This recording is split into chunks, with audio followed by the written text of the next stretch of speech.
자, 우리가 요한계시록 오늘 이제 세 번째 시간으로 우리가 계시록 강의를 진행을 하게 됩니다.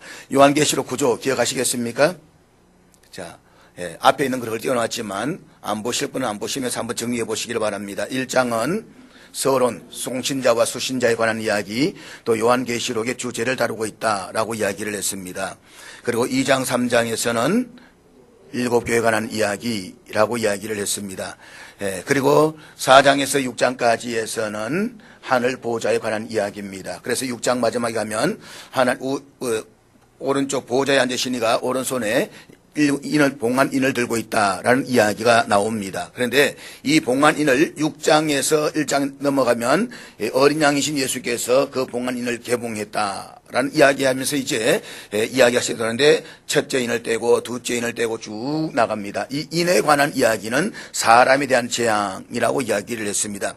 자, 인에 관한 이야기가 끝나고 난 뒤에 이제 나오는 것이 뭡니까? 나팔을 불어라. 이 비참한 이야기를 나팔을 불러라 해서 일곱 나팔에 관한 이야기가 나옵니다. 일곱 나팔에 관한 이야기가 나오고 난 뒤에 일곱 대접의 이야기가 나옵니다. 대접에 관한 이야기, 결국 이 나팔과 대접에 관한 이야기는 자연재앙에 관한 이야기라고 이야기를 했습니다. 그러한데 이것이 16장까지 나오고 17장, 18장은 이 일곱 머리, 열 뿔에 관한 엄녀의 이야기가 나오면서 바벨론의 멸망이 나옵니다. 바벨론이 멸망하고 난 뒤에 이제 19장에서는 어린 양 혼인잔치에 관한 이야기가 나옵니다. 그리고 20장을 오게 되면 천년왕국이 이루어집니다. 천년왕국이 이루어진 뒤에 그 다음에 나오는 게 뭐냐? 21장, 22장이 영원한 신천지에 관한 이야기, 하나님의 나라가 완성되는 이야기라고 우리가 이야기를 했습니다. 자, 구조가 기억되시죠? 그렇죠?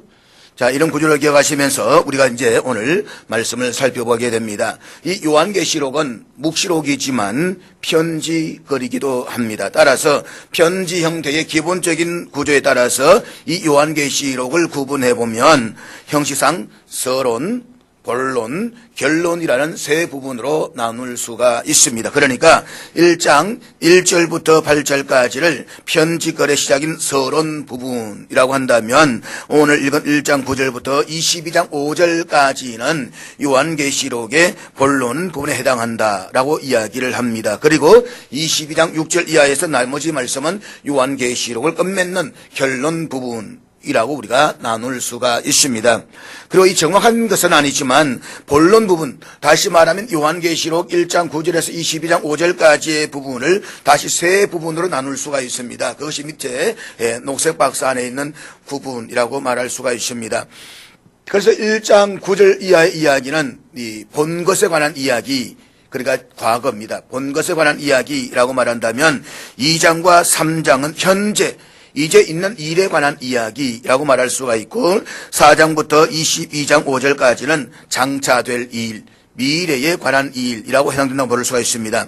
방금 제가 말씀을 드렸지만 이런 구분은 정확한 구분은 아닙니다. 왜냐하면 4장에서 22장 내용을 읽어보게 되면 여기에는 과거에 해당되는 내용도 있고 현재에 해당되는 내용도 있기 때문인 것입니다. 그러나 요한계시록을 어떤 형태의 구분을 따른다라고 해도 나름대로의 문제점들은 다 가지고 있습니다. 그렇기 때문에 요한계시록의 가장 일반적인 구분법에 따른다면 이렇게 구분할 수도 있다라고 하는 것을 기억했으면 좋겠다는 것입니다.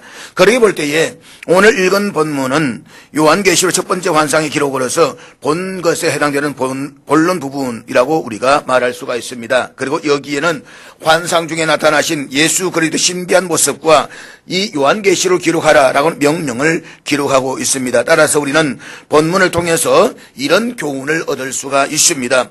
그리스도의 환난과 고난에 동참하는 것은 성도에게 있어 명예로운 훈장이다. 명예로운 훈장이다. 우리 이 교훈을 기억하면서 이제 오늘 본문의 말씀을 함께 살펴보려고 합니다. 본문 구절을 끝에 보면 반모라는 섬에 있었더니 이라고 하는 말씀에서 볼 수가 있듯이 사도 요한은 지금 자신이 반모라고 하는 섬에 있다 그렇게 밝히고 있습니다. 우리 여기서 먼저 사도 요한이 살게 되었던 반모섬이 어떤 곳인가라고 하는 것을 먼저 살펴볼 필요가 있습니다. 반모섬. 이 섬은 길이 17km, 너비 10km의 작은 섬으로서 에베소 앞에 스포라데스 군도에 속해 있다라고 말할 수가 있습니다. 사진 띄워주시기를 바랍니다. 그리고 에베소 바로 옆에 밀레도가 있는데 이곳 약 60km 정도 떨어져 있다. 60km 여기서 한 영천 정도의 거리라고 생각하면 될 것 같습니다. 지도에 빨간 곳에 밤모섬 되어 있는데 실질적으로 지도를 키워놨기 때문에 굉장히 크게 보이지만 아주 작은 섬이라고 우리가 이야기할 수가 있습니다. 지금의 이 섬은 인구가 약 3,000명 정도 살고 있는데 주변 경관이 아름다워서 많은 사람들이 찾아오는 관광지로 각광을 받고 있습니다. 이게 지금 반모섬의 사진을 제가 올려놓고 있습니다. 인터넷이 발달되니까 이렇게 볼 수 있는 게 얼마나 우리에게 유익한지 모릅니다. 성지순례 못 가니까 이거라도 봐야 되지 않겠습니까? 자, 그런데 이곳에 가면 반모섬의 중심지인 호우라 마을에 있는 요한기념교회, 이게 요한기념교회입니다. 를 비롯해서 사도 요한이 계시를 받았다라고 하는 계시교회, 이게 요한이 동굴 밑에서 엎드려서 계시를 받은 동굴교회, 계시교회인데 이래서 8개 정도의 크고 작은 교회들이 있다라고 이야기를 합니다. 그런데 오늘처럼 대단한 관광도시로서의 로맨틱한 분위기와는 달리 사도 요한 당시에는 사람들이 살지 않는 무인도로서 그 당시에는 종교적 아니면 정치범들과 죄수들을 귀양 보냈던 유배지였다라고 말합니다. 유배지. 오늘 본문 9절에 보면 지금 사도 요한이 어떤 처지에 놓여 있는가라고 하는 것을 우리가 알 수가 있습니다. 본문 9절 우리 한번 같이 읽도록 하겠습니다. 같이 읽습니다. 시작. 지금 요한은 반모섬에 있습니다. 여기는 그 어떤 일로 이곳에 왔는지에 대해서 명확한 이야기가 없습니다. 그리고 유배되어 왔다라는 이야기도 없습니다. 구체적으로 누구한테 붙잡혀서 어떤 이유로 어떤 배를 타고 반모섬에 왔었는지에 대해서 명확하게 밝히지를 않았습니다. 그러나 분명한 것은 당시의 정황으로 보아서 그는 죄수로 유배되어서 이곳에 와 있습니다. 그는 도미티안 황제 때에 이 섬으로 유배되어 와서 약 18개월 정도 살다가 네르바 황제 때에 에베소로 다시 돌아왔습니다. 그렇다면 그가 이곳에 유배되어 와야만 했던 이유가 무엇입니까?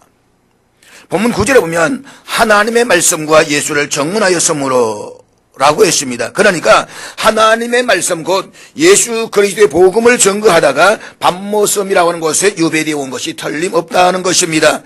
당시 에베소에는 도미티안 황제의 거대한 신상을 만들어 놓고 거기에다가 강제로 절을 하게 만들었습니다. 그래서 사도 요한은 경배를 받으실 잠시는 오직 하나님과 예수 그리스도뿐이라고 하면서 황제 숭배를 거절하다가 결국 황제에 대한 반역자로 물려서 끓는 기름에 던져짐을 당한 이후에 이곳 반모섬에 유배를 당했다는 것입니다. 그런데 유배되어 간 죄수들이 그곳에서 무엇을 먹고 살았을까? 화산섬입니다. 지금도 여기는 식수가 부족해가지고 빗물을 받아 놓아다 쓰는데 때로는 육지에서 물을 가지고 오기도 한다라고 이야기를 합니다. 자, 그러면 이들이 이 반모섬에서 죄수들끼리 있으면서 무엇을 먹고 살았을까? 반모섬은 우리가 섬이라고 했던 것처럼 사면이 바다입니다. 그리고 이 섬의 바닷가는 물이 굉장히 맑아서 속이 훤히 다 들여다 보인다라고 합니다. 그곳에 지금도 고기들이 엄청 많이 잡힌다라고 합니다. 그래서 거기에 있는 사람들이 얼마든지 먹고 살 수 있을 정도로 물고기들이 많았다라고 이야기를 합니다. 요즘 믿고 날 따라와 해서 도시어부 이야기를 보게 되면 고기 잡는 이야기가 나옵니다.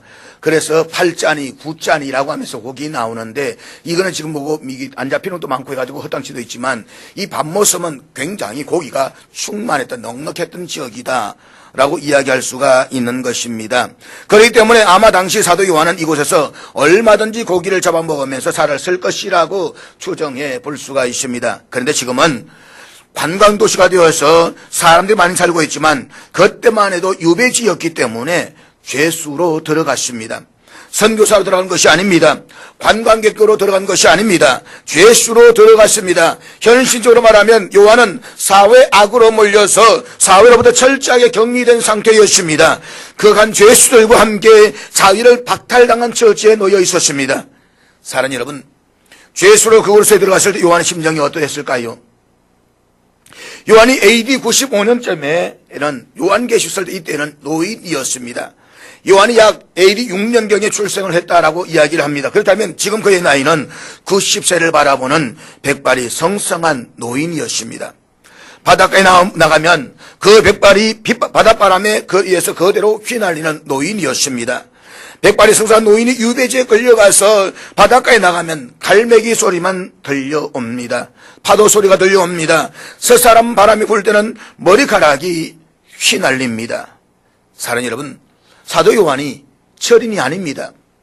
그도 우리와 똑같은 사람입니다. 주님으로부터 남다른 사랑을 받았던 제자이니까 어떤 어려움이라도 돌파할 수 있는 위대한 사람이었을 것이다. 착각입니다. 그도 연약한 사람입니다. 밤매솜으로 유배되어 갈 때도 괴로웠습니다. 가수도 괴로운 것입니다. 예전의 젊은 날에는 예수님의 가슴에 기대면서 예수님의 사랑을 받았던 사람입니다.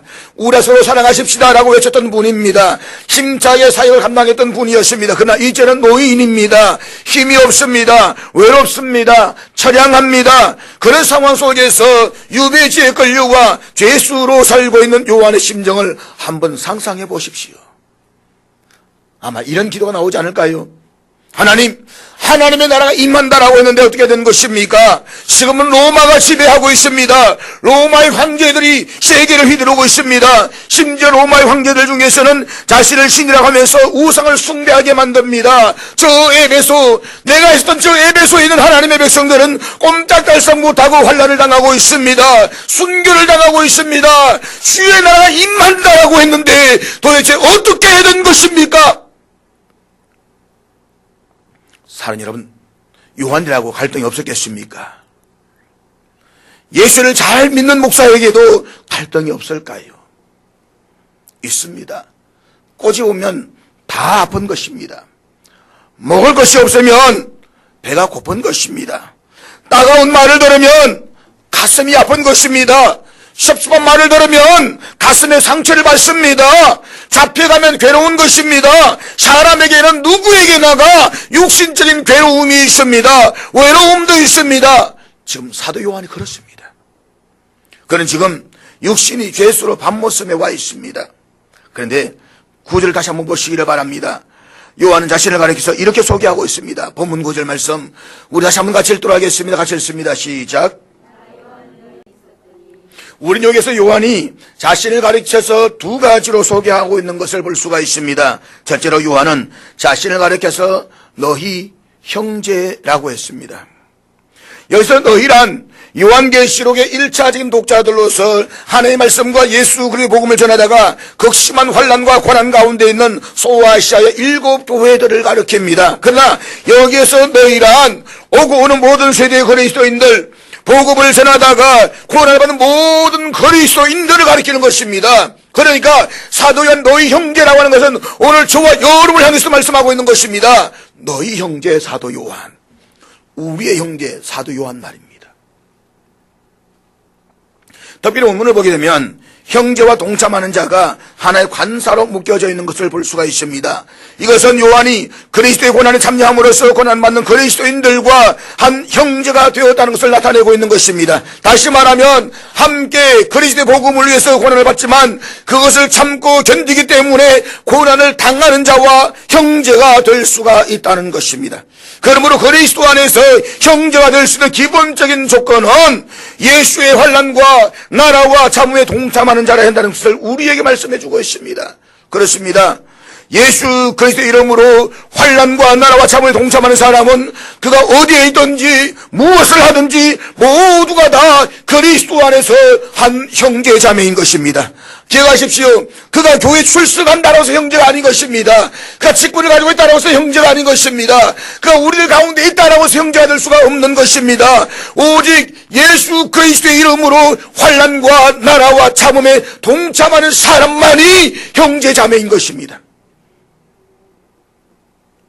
그런데 우리가 여기서 주목해야 되는 것은 성경이 말하는 참음이란 세상 사람들이 생각하는 참음과는 그 차원과 성격이 전혀 다르다는 것입니다.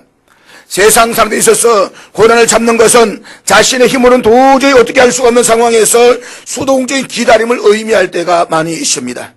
옛말에 쥐구멍에도 볕들 날이 있다 라는 말이 주는 효력을 생각하면서 막연한 기대 속에서 지금 당하는 고통이 지나가기만 바라면서 그 상황을 어쩔 수 없이 맞이할 때가 있습니다. 그렇기 때문에 세상 사람들의 참음이라고 하는 것은 자신 능력이 그것밖에 안 된다는 사실을 인식하고 어쩔 수 없이 당하는 것입니다.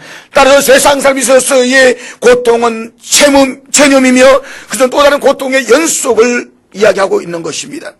그렇지만 기독교의 참음은 그런 체념이 아닙니다. 어쩔 수 없이 고통이 지나가기만을 바라는 것이 아닙니다. 한번 생각해 보십시오. 사도 요한이나 당시의 성도들이 고난을 피할 수가 없었을까요? 아닙니다.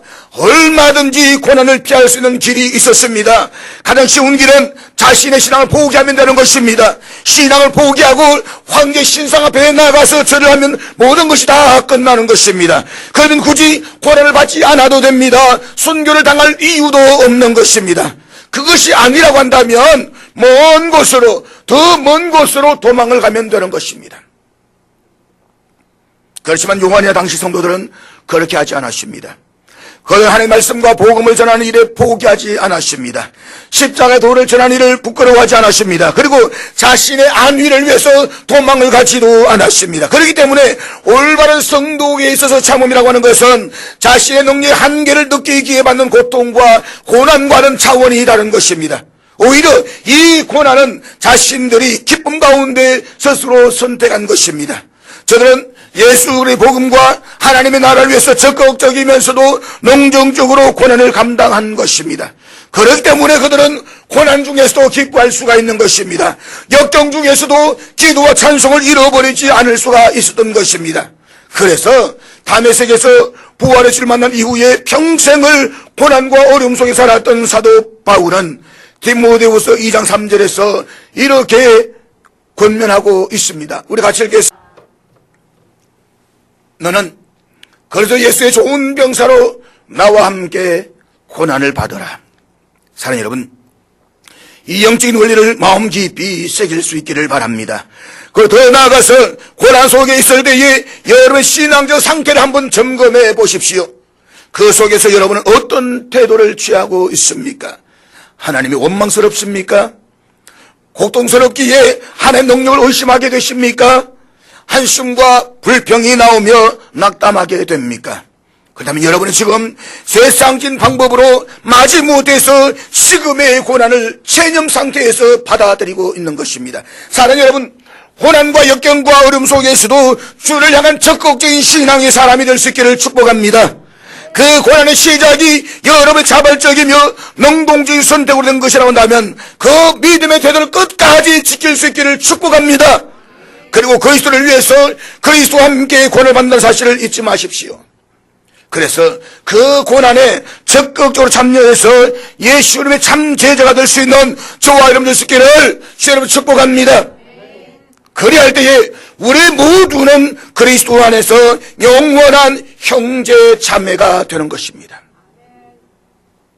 둘째로 요한은 자신을 가리켜서 하나님 나라에 동참하는 자라고 했습니다. 나 요한은 예수의 환난과 나라와 참음에 동참하는 자라.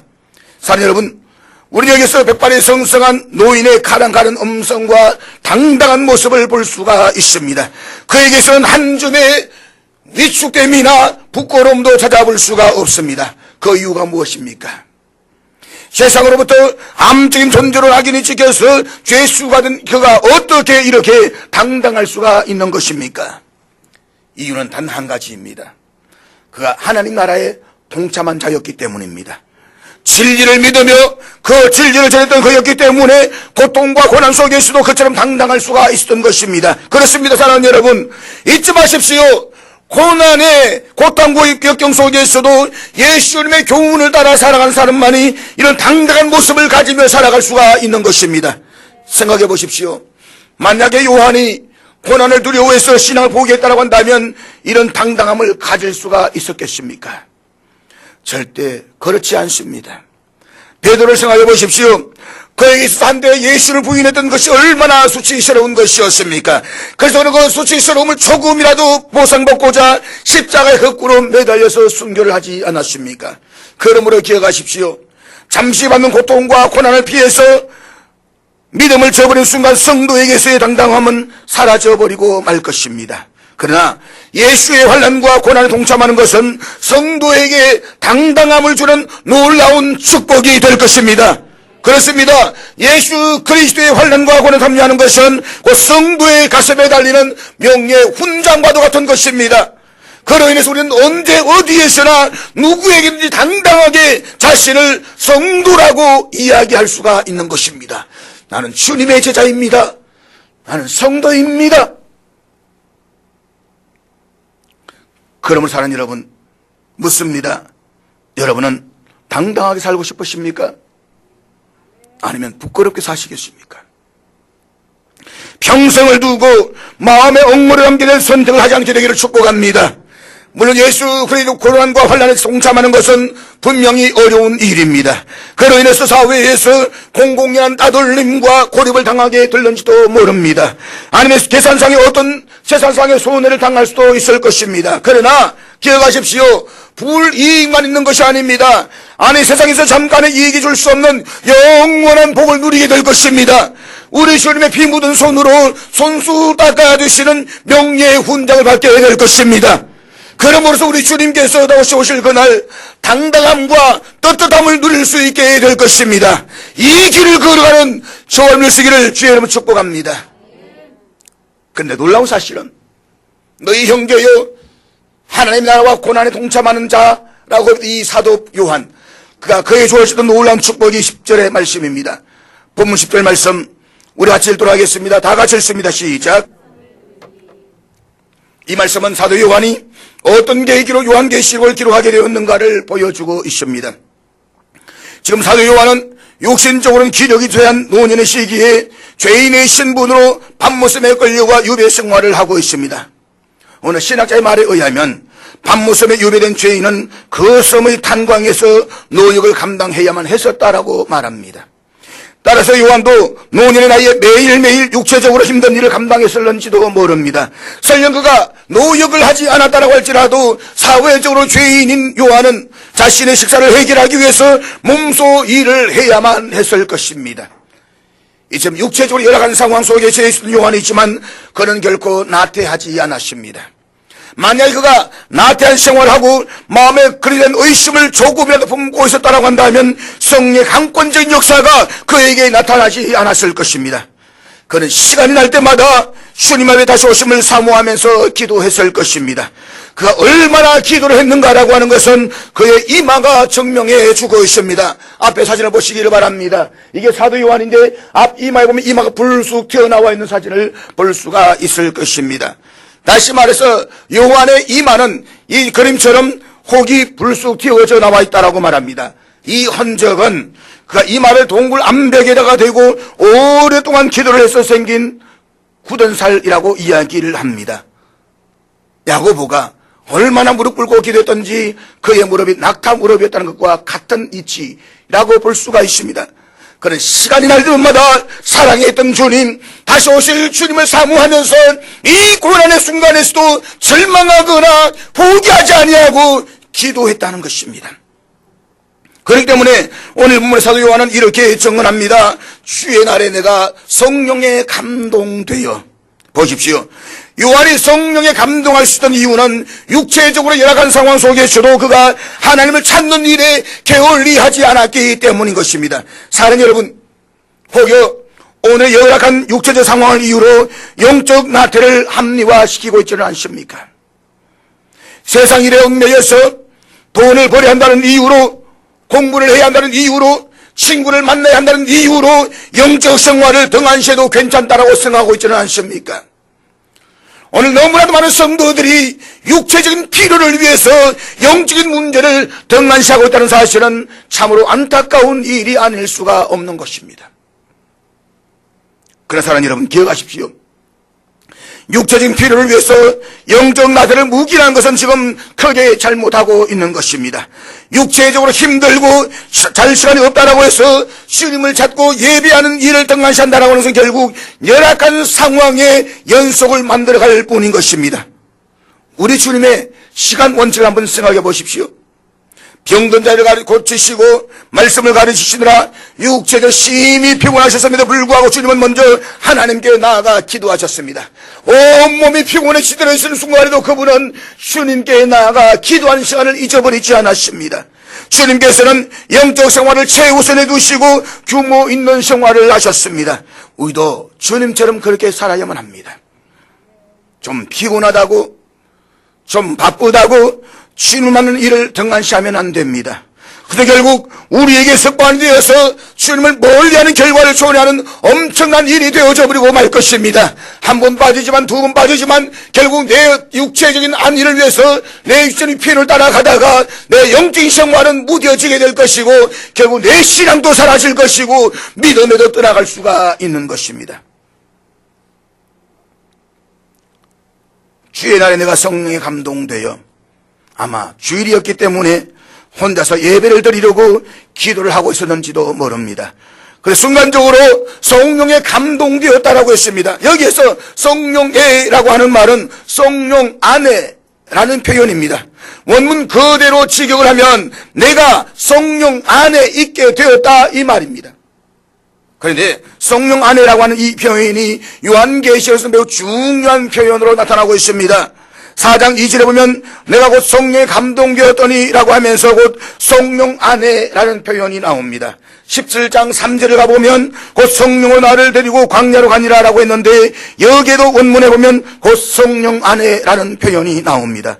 그리고 21장 10절에 보면 성령이 나를 데리고 그 높은 산으로 올라가 라고 했는데 여기에서도 원문에 보면 성령 안에 나를 데리고 라고 되어져 있습니다.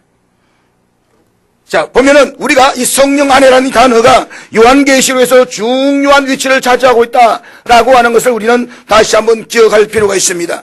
이것은 요한계시록을 본문을 4등분하는 기준이 되기 때문입니다.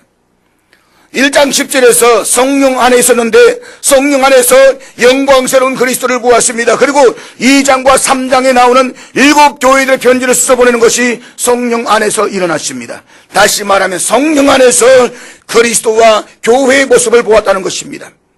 그 다음에 4장 2절 천국 보좌입니다. 하늘 보좌 열리는 하늘 예배를 이야기하고 있는 것인데 4장 2절에 보면 성령 안에서 하늘 보좌를 보았습니다. 그 보좌는 삶 살고 있는 인간 세계를 다스리시는 보좌였습니다. 그리고 하늘 보좌가 베풀어져 있는데 그 위에 앉으신 성부 하나님을 보았습니다.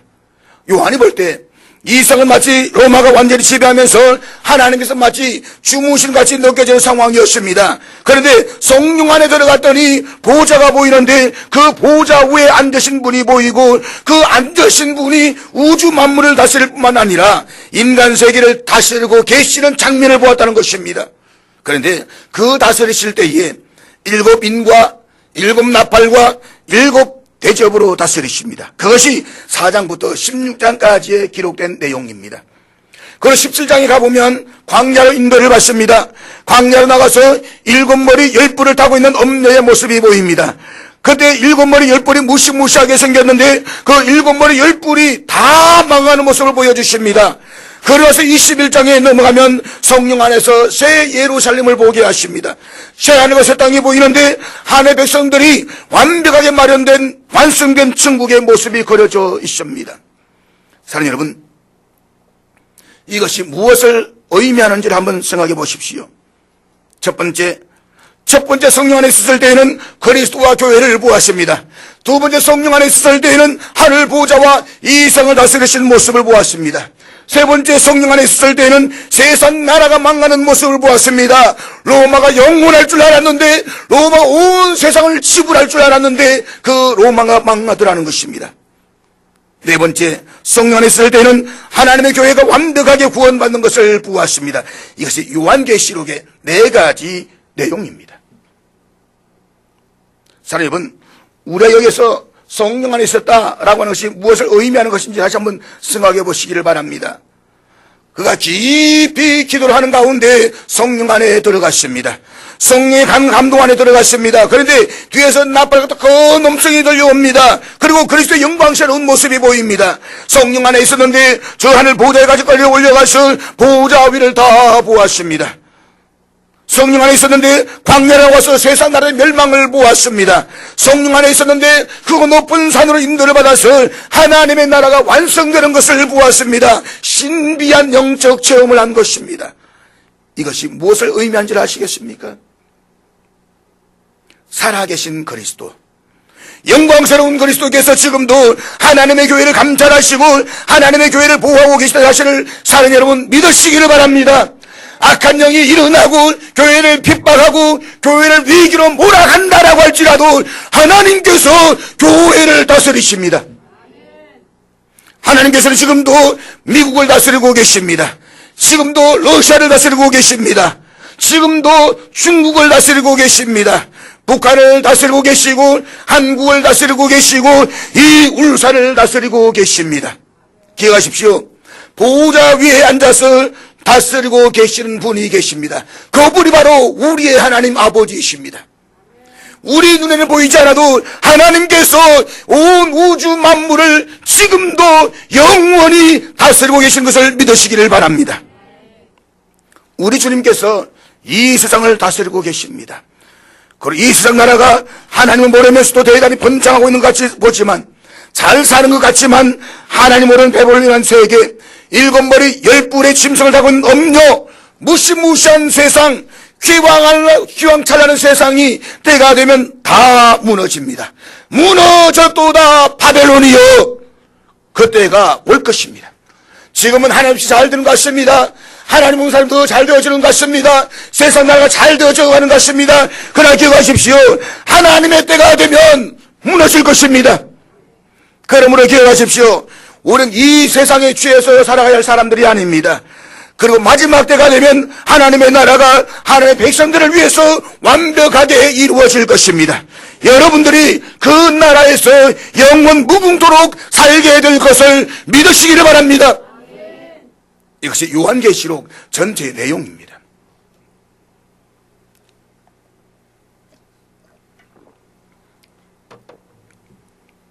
한번 생각해 보십시오. 육신적으로는 판모섬에 있습니다. 감상구전 죄수들 속에서 파묻혀 있습니다. 노인입니다. 고난을 당하고 있습니다. 외롭습니다. 백발성성에서 바닷바람에 휘날리고 있습니다. 여러분, 나이가 젊을 때 저는 제 머리는 머리카락은 말청머리입니다. 말청머리다 보니까 쭈뼛쭈뼛 하는데, 제가 모시던 목사님은 이 반곱슬머리입니다. 그러니까 아침에 딱 일하시면 이분은 한번 딱 하면은 완전히 드라이한 것처럼 완벽합니다. 저는 아침에 일하면 말청물에서 쭈뼛쭈뼛하게 서 있습니다. 이게 아무리 비슬비슬도 안 됩니다. 찬물을 묻히가 이렇게 해도 안 됩니다. 새벽 기도를 나가야 되는데, 주일 아침에 나가야 되는데 일어나니까 머리가 쭈뼛 서 있습니다. 이걸 가지고 나갈 수 없지 않습니까? 그러니까 밤마다 물병을 닫아놓고 그 물을 이렇게 해가지고 막 세워가 나가도 그래도 보면 이게 붙어 서 있습니다. 반곱슬 머리가 얼마나 부러운지 모릅니다. 하나님, 사람들이 이렇게 차별하십니까? 그런데 나이가 들어보니까 이제는 이 머리카락에 힘이 없어가지고 다 쳐져갑니다. 지금은 그냥 있어도 물에 다 눕혀져 있습니다. 거기다가 머리카락이 자라시다니까 머리카락 다 빠집니다. 이 머리카락 하나 빠질 때가 얼마나 고통스러운지 그 대머리의 고통을 아시는 분은 아실 것입니다. 여러분, 90세의 노인, 바닷바람이 살살 불어도 머리카락 휙휙 다 날립니다. 지금부터 우리 그렇게 머리가 짧은 머리도 아닙니다. 긴 머리카락. 제가 결혼 전에는 긴 머리 소녀 참 좋아했습니다. 긴 머리 소녀야, 이 노래가 얼마나 좋았는지 모릅니다. 지금은 김창수밖에 없지만. 여러분, 중요한 건 그렇습니다. 사도 요한이 백발에 휙 성성하게 흘리면서 살아있던 서있던 그 모습, 불어오는 바닷바람에 뼛속까지 그 바람이 파고 들어옵니다. 뼛속에 바람 들어온다는 사실 아십니까? 얼마나 고통스러운지 모릅니다. 처절한 삶을 살고 있습니다. 그러나 그런 상태에도 불구하고, 그와 같은 고통 속에도 불구하고 요한을 우리 주님께서 버려두지 아니하시고 순간적으로 성령의 감당한 감동 속으로 들어가게 하셔서 하나님의 백성들에게 모든 것들을 다 보여주십니다. 이 세상 나라가 겪게 될 모든 것들을 다 보여주십니다. 하나님의 나라가 완성될 것을 보여주십니다. 그때 요한의 심정이 어땠을까요? 아마 그는 이런 심정이었을 것입니다. 오 주님 감사합니다. 오 주님 감사합니다. 마라나타 아멘 주 예수여 오시옵소서. 하나님께서 하나님의 백성들이 고난을 당할 때에 그 고난을 당할 수 있도록 만들어주고 계신다는 사실을 믿으시기를 바랍니다. 하나님께서 그의 자녀들이 고난을 당할 수 있도록 성령 안에서 강한 힘과 능력을 주시는 것을 믿으시기를 바랍니다. 육신의 생각은 사망이요 영의 생각은 평안과 생명이니라. 그렇습니다. 성령께서 우리 속에 생명과 평안을 주십니다. 우리에 주신 성령으로 말미암아 하나님의 사랑이 우리 마음에 부은 바 되미니 성령께서 역사하셔서 우리 안에 말로 다 할 수 없는 하나님의 사랑이 쏟아부은 바 되었습니다. 여러분의 심령 속에 하나님의 사랑이 그대로 폭포수처럼 쏟아부은 것이 된 것입니다. 이 놀라운 사랑을 성령이 충만하게 될 때에 확신하게 된 것입니다. 그가 성령 안에 들어갔을 때에 이 하나님의 사랑을 확정했다는 것입니다. 그리고 그것을 확신하게 되면 우리는 이렇게 고백할 수가 있는 것입니다. 누가 우리를 그리스도의 사랑에서 끊으리요? 내가 확신하노니 사망이나 생명이나 다른 어떤 피조물이라도 우리를 우리 주 그리스도 예수 안에 있는 하나님의 사랑에서 끊을 수 없으리라. 사도 요한, 그는 육신적으로는 밤무섬에 있습니다. 그러나 영적으로는 성령 안에 있었습니다. 성령 안에 있을 때에 놀라운 계시의 세계를 보았을 뿐만 아니라 마음에 그 무엇을 채울 수 없는 평안과 생명을 체험했습니다. 하나님 놀라운 사랑이 독체를 갖고 되니까 요한이 당하는 어떤 고난도 이길 수 있는 사람으로 변화된 것입니다. 사랑하는 여러분, 지금 어떤 어려움을 당하고 계십니까? 밤모섬에 있는 요한처럼 처절한 경험을 하고 계십니까? 주를 따라 헌신과 믿음의 삶을 산다고 몸부림치지만 알아주는 사람이 없어서 외롭다는 생각이 드십니까? 자신의 인생이 하나님께로부터 벌어진 것 같다는 생각이 드십니까? 그런 생각이 드는 순간에도 하나님께서 저와 여러분을 성령 충만하게 만드셔서 그 고난을 넉넉히 이기게 만들어 주실 줄로 믿으시기를 바랍니다. 기억하십시오. 성령 안에 들어가면 다 해결됩니다. 성령이 우리 안에 내주하고 계시지만 우리 성령 안에 충만하게 될 때에 우리의 삶은 해결될 것입니다. 그러므로 성령 안에 들어가십시오. 성령 안에 충만함을 받으십시오. 오늘의 고난을 이겨낼 수 있을 정도로 환난 중에서도 생명과 평안을 맛보면서 하나님의 사랑을 확신할 뿐만 아니라 놀라운 하나님의 진리의 말씀을 깨닫게 되면서 다시 용기를 가지고 험악한 세상을 힘차게 돌파하는 성도 여러분이 되시기를 바랍니다. 밤모섬에 있었지만 성령 안에 있음으로 놀라운 하나님의 사랑을 체험했던 요한처럼 이 귀한 은혜를 받아 누리는 저와 여러분 될 수 있기를 주의 이름으로 축복합니다. 기도하겠습니다. 하나님 아버지,